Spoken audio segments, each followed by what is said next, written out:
It's about upholding human rights. And right now, our children are being failed because of an ideology, basically. And because I'm seeing this happen all over the place, if I can get into federal parliament, I will be arguing if we're going to have any sort of referendum at all, then it should be on the rights of Indigenous children, and their rights should become the responsibility of the federal parliament, because states and territories are dropping the ball everywhere, and we need to be consistent across the board when it comes to dealing with human lives, with children's lives, Australian citizens' lives.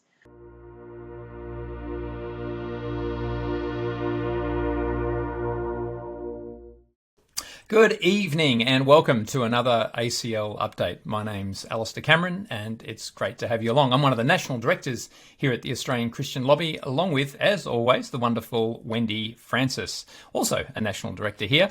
Hi there, Wendy. Good to be with you again, Alister. Thank you. Now, Wendy, I'm going to hand it over to you because we've got a really special guest this week and I'm really excited. Yeah, I'm excited too, because this is one of my favourite Australian women, to be honest, and it's Jacinta Nampijinpa Price, and I'm excited because she has agreed to take time out of her really busy schedule to allow us to interview her today. So let me just give a brief introduction to Jacinta. She is a prominent female commentator in Australia, so most of our people, if not all of you, will be well aware of who she is. She's the Country Liberal Party Senate candidate for the Northern Territory. Jacinta was born to a Warlpiri Aboriginal mother, Bess, who is also a politician in her own right, but also her dad was an Anglo-Celtic dad. That's his background. So she grew up in Alice Springs. She spent much of her childhood in remote communities. And she says this, I'm reading from her, a quote from her. She says, "I feel privileged to have been taught my cultures, both Warlpiri and a modern-day Australian culture steeped in Celtic roots." Jacinta is a mum. She's married to musician Colin Lilly, who has just been in Tamworth for the Country Music Festival, performing there. So you might have seen him there if you were there.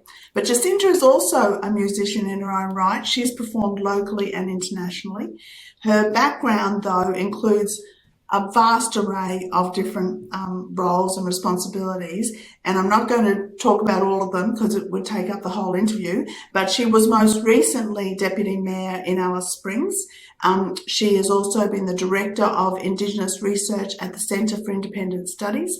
She is sought after for media commentary, and I regularly see her featured in the Australian newspaper, but also on Sky News and other places. Jacinta relates many experiences of awful violence against women, particularly in her family. And I know that this has heavily shaped her politics and her policies that she takes into this election. Jacinta is a strong advocate against domestic violence, but also for the empowerment of Indigenous girls, women and children. To be honest, it's not just Indigenous women, children that she cares about, it's all Australian women and children. Jacinta is described as a no holds barred campaigner. And she is often, there are people who say things against Jacinta because they get angry with her, but it's because she just speaks out when she sees injustice, and I just love her for it. She encourages Indigenous people, her own people, to take responsibility, to reject victim mentality, and to work to save their own communities from the violence and sexual abuse, the substance abuse and despair that we often hear about.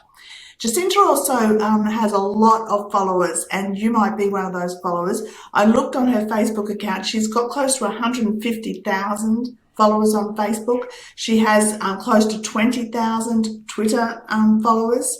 I don't know how she goes on Twitter because I find that it's a cesspool of hate on there, but she also has an Instagram account with close to 15,000 followers. So this is somebody who people like to hear from one way or another. And so Jacinta, thank you so much for giving us your time. That was a bit of a lengthy introduction, but I just wanted to give people a little bit of background about who you are. So thank you for being with us.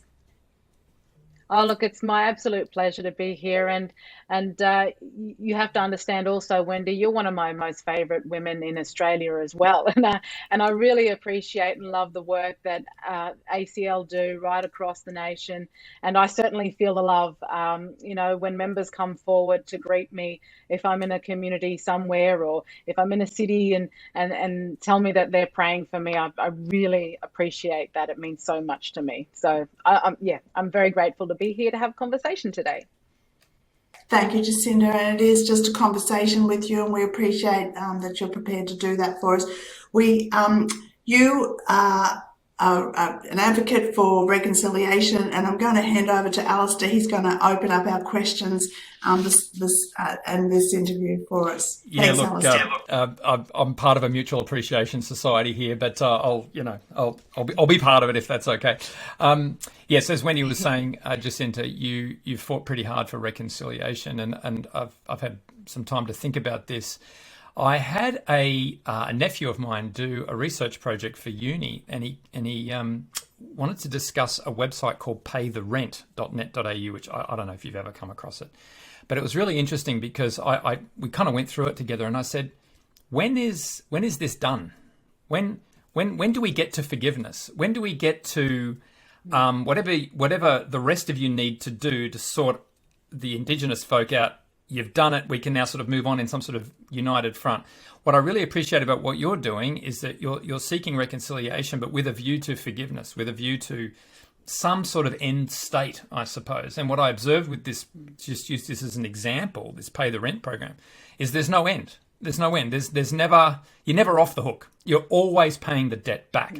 And as a Christian, understanding from a theological perspective, that doesn't actually work. So I'm just really interested in your thoughts about what does it look like to do reconciliation with a view to forgiveness and to some sort of end state of unity, if that's indeed the right way to phrase it, even.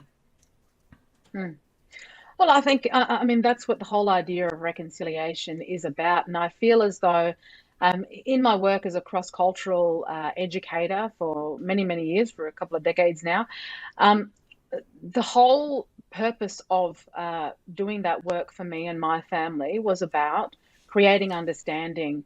It was about sharing human experiences and in order to be able to create understanding. And what I've found is in many of those spaces where there is this yearning from Australians to want to know more about Indigenous Australia, it's created a bit of a vacuum. And those that have filled that are those who are sometimes not even realizing they're doing it, but are looking for opportunity for that sort of rent-seeking purpose. This idea that somebody else, it comes from that victim mentality. Somebody else owes me something.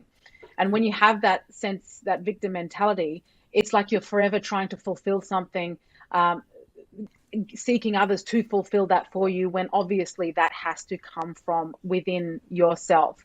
And there are those certainly who will take advantage of that for their own agendas, for their own opportunities. And we have seen a huge an industry developed on the misery and on this victimhood in our nation, where it's helped provide incomes for people. And so with so many people reliant on that, of course they're going to want to continue down this road. I mean, the fact that we've sort of turned it into a bureaucracy, this idea of reconciliation, that's what it's done. So the real sense of it, the real meaning of it, which is about finding meaning and purpose and strength within oneself, is lost, because we've turned it into a commodity.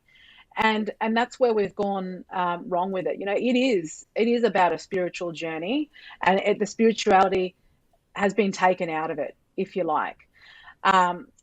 And so for me, it's about, okay, so I guess I've been trying to do what I can to create that understanding with non-Indigenous Australia, but Indigenous Australia also needs to have a level of understanding as well of how we can do things differently and in ways that can be successful for individuals, for families, for communities, instead of staying in this constant, it's like a state of limbo, I guess. You're right. There is no end to reaching what it really looks like to reach reconciliation.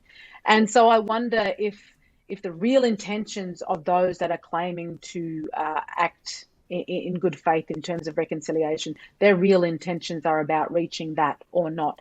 And I think we need to, as a nation, probably put our energy into understanding those who are being involved with and working with those whose intentions are about achieving reconciliation for Australians.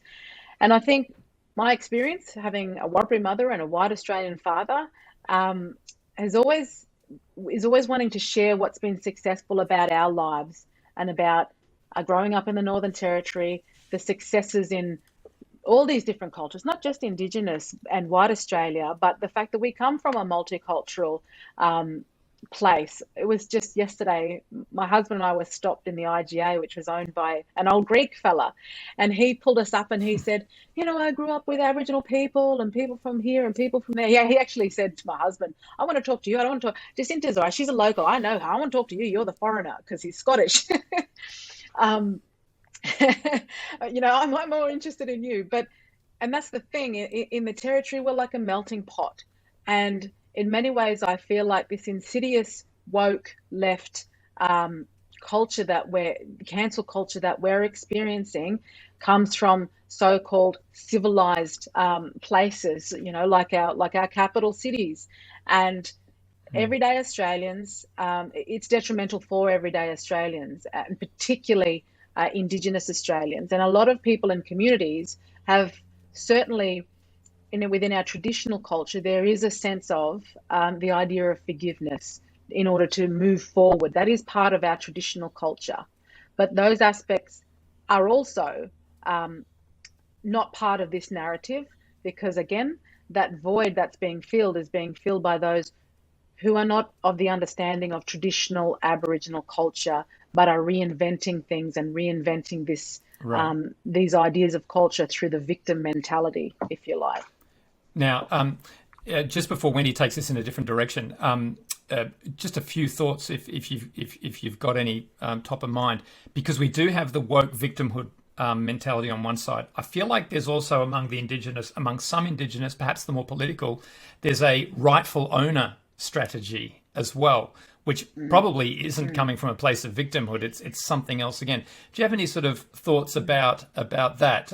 You're paying the rent because we're the rightful owners, and we always will be. And there's some sort of political regime that's meant to accommodate that. Again, I think that's coming out of that opportunist side of things. Instead of having to work hard to gain something, this is an easier way to try and get what we want, whether it's financial benefit. It's predominantly financial benefit, let's face it, because why else would you work for it if you can get it through guilt, through guilt politics. And I'll go back to traditional Aboriginal culture once again, and everyone knows it, this notion that we belong to the land as opposed to owning the land. So in a traditional context, that actually damages their argument because it makes it redundant. And what I've always shared and understood, and what I'll continue to share, is the fact that in the Jukurapa and the belief systems, that we belong to this land because our spirits come from the land. When our mother is aware that she's pregnant with us, it is our belief that our spirit has come from the land into our mother's belly, and that gives us our spiritual connection to the land. But I was brought up with traditional culture and the understanding that no matter what your background was, if you're born in this country, you too contain the spiritual essence of the creator ancestor. You too belong to this land. So once again, it makes that argument redundant. And that's a concept I will continue to fight for in the face of this idea of reinvented culture. That's why I guess I'm a traditionalist in a way, because these are the concepts which are about real reconciliation, in my belief, that I was brought up with in my community and will continue to take forward with me. In fact, keep an eye out for my maiden speech, because I will definitely be making reference to that, because we've got to get to a point where we actually understand we belong to this country. We all belong here. And it's okay to feel a sense of pride in being Australian, no matter what your background is. You know, our children carry the spiritual essence of this land within them. Jacinta, you said so much there that I would like to touch on too. You talked about woke culture. You talked about cancel culture. You just talked even about your maiden speech, which we're really looking forward to hearing. But something you might not know about me was that I worked for many years at Griffith University. I was manager of one of their research centres there. And so it was particularly shocking to me the time that your mother got cancelled from Griffith University. And I don't know whether Alister knows that happened, but your mum, also a politician, but she had actually written a book that became quite controversial. She was meant to go and speak at Griffith University, and she was not allowed to go. And I was personally really shocked by that. But I know that your mum was not just shocked, but I think she was actually hurt. I think she was hurt. She said at the time that it was very rude, and she felt like she was dismissed like some sort of unhealthy disease. And so the warrior sort of spirit runs deep in you, not just from your own convictions, but I think from your mum as well. You have said things like, I won't have another woman's rights disregarded for the benefit of another group of people. You stand up for these people. And so you are a believer in freedom of speech, whether or not you even agree with that freedom, that speech. So you want people to be able to say things. Obviously, you know, we're not advocating violent speech or anything, but you want people to be able to have a freedom to speak. And that also crosses into our fight at the moment for religious freedom bill, for instance. And so I'd love you to just comment on what happened to your mum, and also, you know, how that plays out in freedom of speech laws in Australia, and why some sections of Australia are not given that right for freedom of speech and others are. Yeah, so my mother's experience was, she was really, deeply offended, and that's a situation where it is legitimate offence, not this contrived idea of what offence is nowadays, because of course we have to acknowledge the fact that in the Indigenous community there are lots of, let's call them factions. You've got, I grew up in a community where we call ourselves, let's be straight, we call ourselves white blackfellas, where we're urban Indigenous people. We're a combination of both. There's bush blackfellas, who predominantly, still English is not a first language to Aboriginal people. Those Aboriginal people in the bush, it's like a second or third language to them. They're still practicing traditional culture, and then you've got Indigenous, urban Indigenous people in some of the cities. And this idea that you're either black or you're not is ridiculous. It actually ignores what we're seeing is Aboriginal people from bush communities are largely ignored because they hold a different belief system to those in urban centres.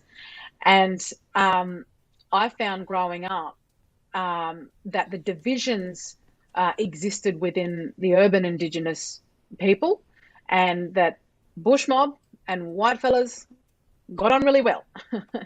And so it became more apparent to my mother, just that huge divide, and where that resentment sits when she was confronted with the idea that she could be silenced and written off as potentially someone who has the capacity to cause damage someone's mental health by simply expressing her views as a full-blood Warlpiri woman who speaks her language, that there are those who feel threatened by her. And we have to be straight about this. Urban Indigenous people feel threatened by Aboriginal people in the bush. And that doesn't work for people in the bush because they're going to be silenced when they're the most marginalised Aboriginal people in this country. They don't have the top paying jobs in the Aboriginal organisations. They don't run the universities. They don't get to control the narrative.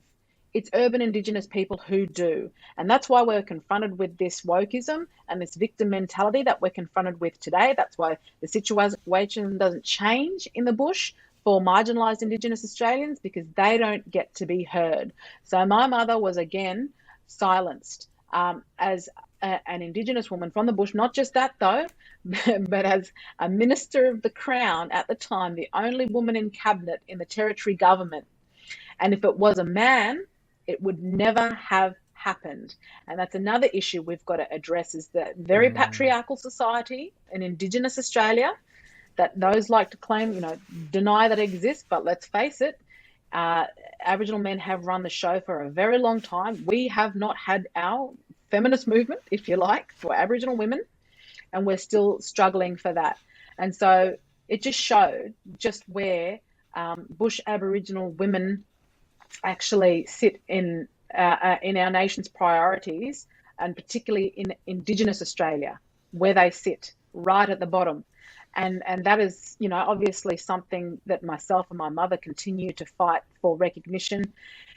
And I won't let those people, urban people, tell us in the bush, you're either black or you're not, when they can't even recognise the plight of the most marginalised Indigenous Australians, or the fact that those differences in fact exist in those communities. So if you are successful in your Senate bid, you will be a voice for all of those people. And I know also that you'll be a voice for everybody who is being silenced. And one of the reasons why we know that so well is that you've just recently come out even to speak up for Catherine Deves, who has experienced her own silencing because she spoke out about her views on, for instance, women's sport should be for women, and women should be allowed to compete on an equal footing against women, for instance, with the whole transgender movement trying to push in on women's sport. And so in one way, that wasn't your fight, but you were somebody who speaks up for people who are being silenced because you believe in this freedom of speech. And so certainly there's a number of quotes that I've seen with you speaking up for Catherine Deves. And so this is again another, I think, an example to me that you will not be just a voice for Indigenous people, you will be a voice for people who are being marginalised or pushed to the sides in all of these arguments. But you must believe, I guess, in also what Catherine Deves is saying. Oh, absolutely. I am very concerned about, I know where Catherine's comments came from. I wouldn't have phrased them the way she has.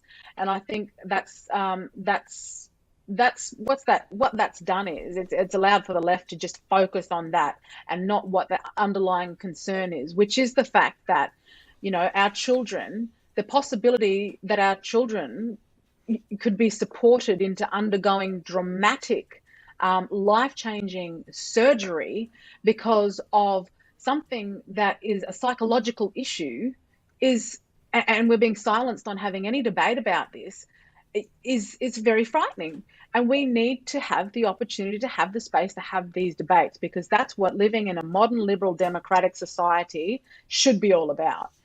And I could see the pile-on taking place. And I think it was, when Matt Keane decided to call for her to be disendorsed, I thought, no, that's the last straw for me. I will not have people on our team, particularly a male, a privileged male, attack a woman and call for her to be disendorsed. The people of Warringah need to make their decision on what she stands for. And I understand where she's coming from. And her voice is just as important.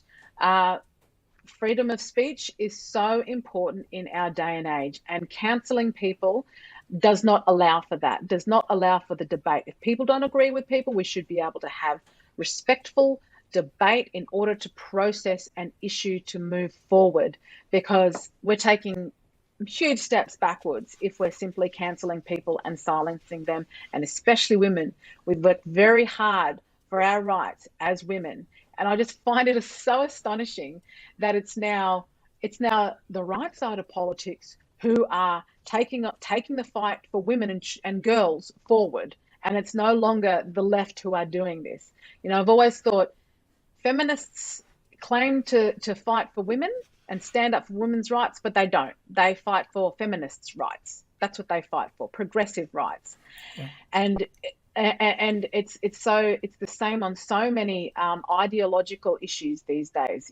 Freedom of speech, they want to argue about freedom of speech, and yes, we should have it, but they're quite happy to attack our Christian community, but then they're not going to attack the Muslim community, are they? When it comes to concerns regarding Islam, they're not going to do that. They're completely hypocritical, and we've got to call out their hypocrisy at every turn, because we all should have a right to speak up on issues that concern us, that concern certainly our children and our families. And I guess, as traditionalists, whether it's, traditional Aboriginal people in our culture, whether it's those from ethnic backgrounds, or whether it's Christian Australians, it's those fundamental traditional beliefs, especially in the family and the family unit, that make us strong as individuals and as human beings, that has been under attack from the left, and we have to hold our ground on this. And that's what I will continue to do. So women like Catherine, I will absolutely support. I think what it is it's truth being spoken, in the public, and that, people like yourself are prepared to actually stand up and say, hang on a minute, this is truth. We need to listen to this. So I've seen radical feminists share your posts as well, because they're, even in the feminist movement, there are factions. Yes, and that's so right. There are rad femmes who are sharing your post because they're going, yes, Jacinta, you're absolutely nailed on this. Yeah, and you're right. Jacinta, you're right. There are those old school feminists who still hold the line for us, and of course there's a radicalized view that no, you're right about that. Sorry, I don't want to tackle feminists. Jacinta, we can stay on the issue of the rights of women for a minute. I've got a couple of Facebook posts going back a little while from you, and I thought I'd just read from them. Now, you can take these in any direction you like, but I thought that it was really substantial. You said back in 2019, let's not forget the highest instances of family and domestic violence in our nation exists in remote communities. I'll just quote you a bit further. You said, if you want to know more about customary law, and I'll just say this, I'd love you to comment on the relationship between traditional and Australian law, because the question of the application of customary law, you hinted at Islam before, it also touches on that. There are Muslims that would like Sharia law implemented within their worlds, folks on traditional land who want to apply customary law, but there's some problems with that, and a lot of those problems, interestingly enough, come back to the welfare of women and children, which obviously is very much at the heart of what you're doing. But let me just read. If you want to know more about customary law, then read Negara Law, written by the Yolngu. In it explains how violence against women is justified, as well as traditional arranged marriage, including child brides. Also look up the Jackie Pascoe case, where his defence argued that his underage promised wife was aware of her obligations as a promised wife and should have known that Pascoe had every right, under the customary law, I'm going to modify slightly what you wrote here, to repeatedly rape her. Sorry, but this argument is outdated and doesn't work in a society that's based on upholding the human rights of women and children. So we have this effective and pretty fundamental clash of laws. Can two systems work in one place? No. And I talk about tradition, and I am a traditionalist. but I also understand that we also evolve. And I know that I have lived understanding what traditional law, traditional culture, customary law, the elements of it that actually encourage that the violence within our communities. And for Indigenous Australians, we haven't had our enlightenment really. We obviously the Western world came in and very dramatically changed things for us over a very short period of time. So we've still got to catch up. And these arguments from people, whether it's Indigenous Australians or lefties that do not live by traditional customary law, argue that we need to apply customary law, allow Indigenous Australians to have that as part of, our Australian law, don't live by it and don't understand the ins and outs of it. And I will always point out where our responsibilities as a democratic nation, we're supposed to uphold the human rights of women and children, and where upholding customary law would actually fly in the face of this. Because, as I said, if we want to tackle the domestic and family violence issue, we've got to stop blaming colonisation for this, because Indigenous Australians have been practicing customary law, which allows for things like violent payback, which allows for men to take young wives and do what they will with them, which allows for men to punish their wives physically.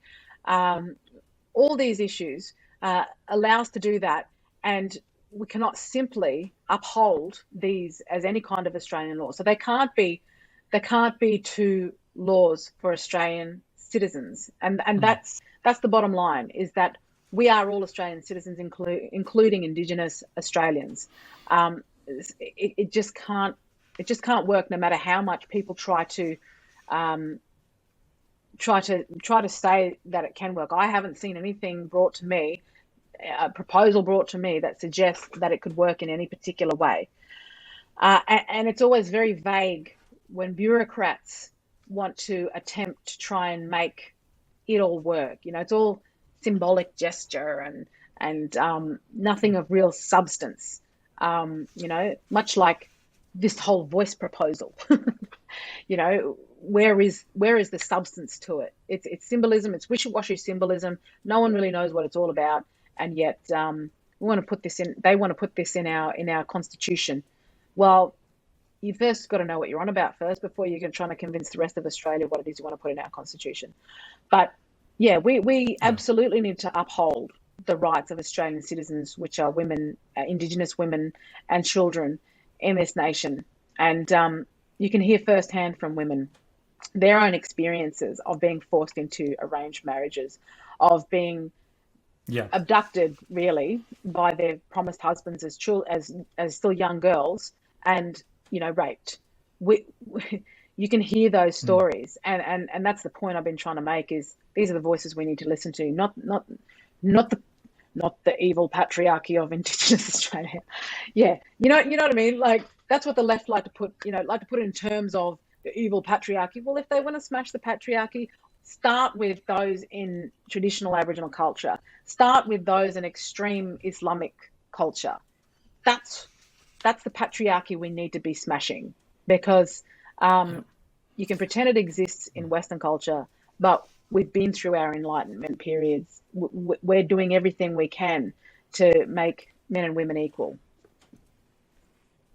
I love your clarity of thinking, Jacinta. And from a biblical standpoint, as a Christian, we know sin is in every human heart. It's in every society. It's in every culture. Patriarchy's lurking, discrimination's lurking, mistreatment of women and children's lurking. But when you bring in this sort of colonialist guilt of the white man in the inner city who votes far left because he thinks there's some kind of salve for his guilty conscience about things, that's no solution. And again, as you say, nor is big man patriarchy out in traditional lands.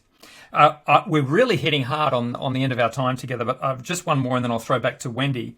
I just want to talk about the lot of children, particularly among Aboriginal children, who have the highest teen suicide rate. In Australia, Aboriginal youth have the highest suicide rate, which is just it's just shocking.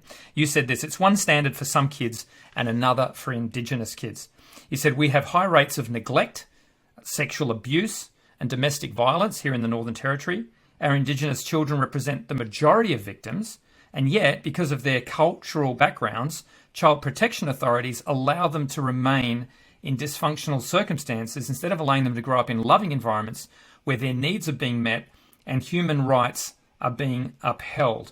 And I must say, in my deeply ignorant position as someone who hasn't been on traditional lands and doesn't understand from this distance, it really, I can't make sense of this incredible, what appears to be a very, very double standard, that what we wouldn't allow here, we take our hands off and say, no, it's different on traditional lands. It's different in Indigenous culture.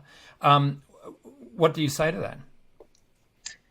Yeah, so I'd say those people are suggesting that Aboriginal people aren't Australian citizens. That's what they're trying to suggest, like that shouldn't have to come under the same protections as Australian citizens. And I'll give you an example of a story a close friend of mine spoke to me about recently, where she was living on a remote community, and she's a white Australian who has Aboriginal children of her own. Her husband's an Aboriginal man, and there was a child wandering about, a 3-year-old, that she just would come into her house, and it was like nobody was actually looking after this child. And it was true, this child was neglected, and he was a mute child, and she was trying to find out what was going on. So this child was supposed to be in the care of his grandmother, and the grandmother was far too busy being involved in gambling and alcohol and that sort of thing. The parents were of the wrong skin for one another. So the kinship structure is set up so that you're supposed to have children with the person that's the correct kin category for you. Otherwise, it's considered incest, if you like. So the child has come from an incest relationship, and therefore the poor child was considered rubbish and was just left to his own devices. So she came in and she took that child in. It was found out that this child had been sexually abused, and she worked so that she had authority. She took authority. She asked for the grandmother's authority to give her authority to speak on behalf of this child, put this child into care with a white family outside of this whole situation. Because in a situation like that, the kinship care wasn't working. There's still dysfunction within kin care. So removing this child completely was his only hope. And there was a stage where, I think it was a couple of years later, the grandmother was going, this baby's all right now. This child is doing all right now. We want to no, you don't get to take care of this child. And we do know of circumstances where kin will want to take on the responsibility of a child because they know that there's financial benefit from it. I have to be very clear about that. This does happen. And this was a situation which was happening. My friend decided, put her foot down and said, no, this child needs to remain with the family in the capital city because it's thriving. This child is thriving now and doing really well. And because of her persistent fight for this child, he had the opportunities. He's now, I think he's a teenager now, where he's doing really, really well with his life. He's got a future. And there are so many kids that don't necessarily get that opportunity. And the thing that's stopping them from that is this ridiculous argument that it's another stolen generation. It's coming from a group of people who are the most successful Aboriginal Australians in this country. They have the high-paying jobs in the Indigenous organisations. They are controlling the narrative. They do have an education. They are able to own their own homes. And so the most marginalised, the voiceless ones, the ones who still have their language and their culture, the most marginalised, are being told from this other group of people, individuals, that it's better for them to stay connected to their culture because they somehow have missed out on this idea of what culture is when they don't live it. I'm sorry, no. They've got the priorities all mixed up. It's about upholding human rights. And right now, our children are being failed because of an ideology, basically. And because I'm seeing this happen all over the place, if I can get into federal Parliament, I will be arguing if we're going to have any sort of referendum at all, then it should be on the rights of Indigenous children, and their rights should become the responsibility of the federal Parliament, because states and territories are dropping the ball everywhere, and we need to be consistent across the board when it comes to dealing with human lives, with children's lives, Australian citizens' lives. So that's a big issue that I want to take on board with me. It's huge, Jacinta, and we're so grateful to hear from you today. There are good stories, but they're when the Indigenous people are taking control and taking responsibility in their communities.